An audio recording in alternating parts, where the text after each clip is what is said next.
Assalamualaikum warahmatullahi wabarakatuh. Nama saya Iko Nur Hafifah, NIM 20410501040 dari kelas Perbankan Syariah 2. Di sini saya akan memberikan tanggapan tentang video yang berjudul Pengangguran Menurut Perspektif Islam yang telah disampaikan oleh Dr. Abdul Wadud Nafis, LC.MEI. Seperti yang sudah disampaikan Dr. Abdul Wadud, bahwa pengangguran adalah orang yang masuk dalam angkatan kerja 15 sampai 64 tahun yang sedang mencari pekerjaan dan belum mendapatkannya.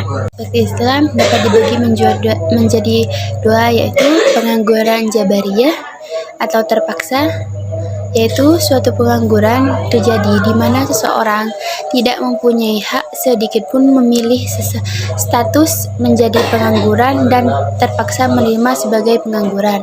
Pengangguran seperti ini umumnya terjadi karena seseorang mempunyai keterampilan sedikit pun yang sebenarnya bisa dipelajari sejak kecil sebagai modal untuk masa depannya, atau seseorang itu telah mempunyai keterampilan itu, tetapi keterampilan itu tidak berguna sedikitpun karena adanya perubahan lingkungan dan perubahan zaman. Yang kedua yaitu pengangguran khiyariyah, yaitu seseorang menjadi pengangguran karena seorang itu yang memilih untuk menjadi pengangguran, padahal dia pada dasarnya adalah orang yang mampu untuk bekerja, namun pada kenyataannya dia memilih untuk berpangku tangan dan bermalas-malasan hingga menjadi beban bagi orang lain. Macam-macam pengangguran dapat dibagi menjadi 4, yaitu pengangguran terbuka, pengangguran tersembunyi, pengangguran musiman, dan setengah menganggur. Pengangguran terbuka ini diartikan sebagai suatu situasi di mana angka ketersediaan pekerjaan itu lebih sedikit dan lebih rendah daripada jumlah tenaga kerja.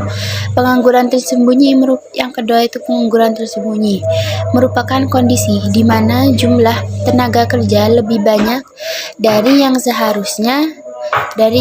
seharusnya diperlukan di masyarakat. Kelebihan jumlah tenaga kerja menyebabkan kegiatan tidak dapat berjalan dengan merata. Yang ketiga yaitu pengangguran musiman. Biasanya orang akan bekerja sesuai dengan waktu-waktu tertentu. Apabila sedang tidak memasuki masa kerja, maka orang itu tidak akan bekerja dan mereka akan menganggur. Yang terakhir adalah setengah menganggur, yaitu mereka merupakan orang-orang yang sebenarnya sudah memiliki pekerjaan tetapi jam kerjanya berbeda dengan pekerjaan pada masyarakat umumnya. Mereka hanya bekerja berdasarkan permintaan dari pemberi kerja dengan jangka yang tidak tertentu, mungkin 1-2 kali dalam 1 minggu, atau pekerjaan yang waktunya itu dari 7 jam sampai 8 jam per hari.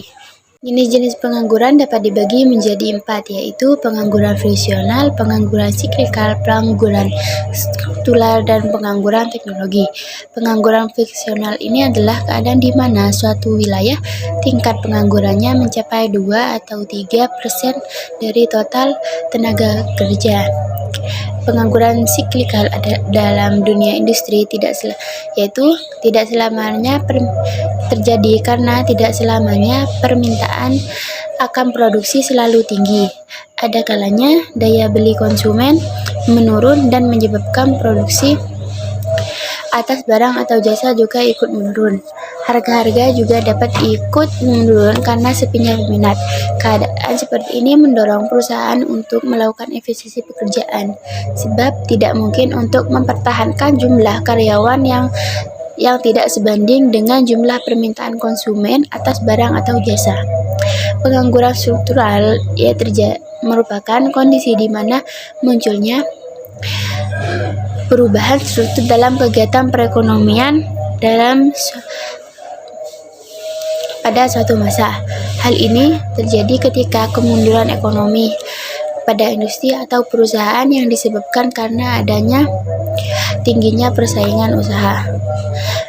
Yang terakhir yaitu pengangguran teknologi disebabkan oleh perkembangan teknologi yang berkembang pesat, yang berkembang terus-menerus dari waktu ke waktu. Pekerjaan yang sebelumnya dijalankan oleh manusia lambat laun akan digantikan oleh kecanggihan teknologi yang disebut dengan robot. Memahami pengertian pengangguran dan macam-macam dan jenis-jenisnya, kita dapat tahu bahwa pengangguran itu dapat menyebabkan pengaruh buruk seperti menurunnya pendapatan per kapita dan pertumbuhan ekonomi. Yang kedua, meningkatkan biaya sosial, menurunkan aktivitas perekonomian, menurunkan penerimaan negara, menurunkan tingkat keterampilan. Yang keenam, kegiatan industri kurang lancar. Yang ketujuh, terjadinya kemiskinan di masyarakat dan juga terjadinya kurang gizi karena tidak terbutuhinya kebutuhan sehari-hari. Tindak kriminal meningkat, produktivitas tenaga kerja rendah, upah yang rendah. Mungkin hanya cukup sekian yang bisa saya tanggapi dari video yang disampaikan oleh Dr. Wadud Abdul Nafis LCMI. Apabila ada kesalahan, saya mohon maaf. Wassalamualaikum warahmatullahi wabarakatuh.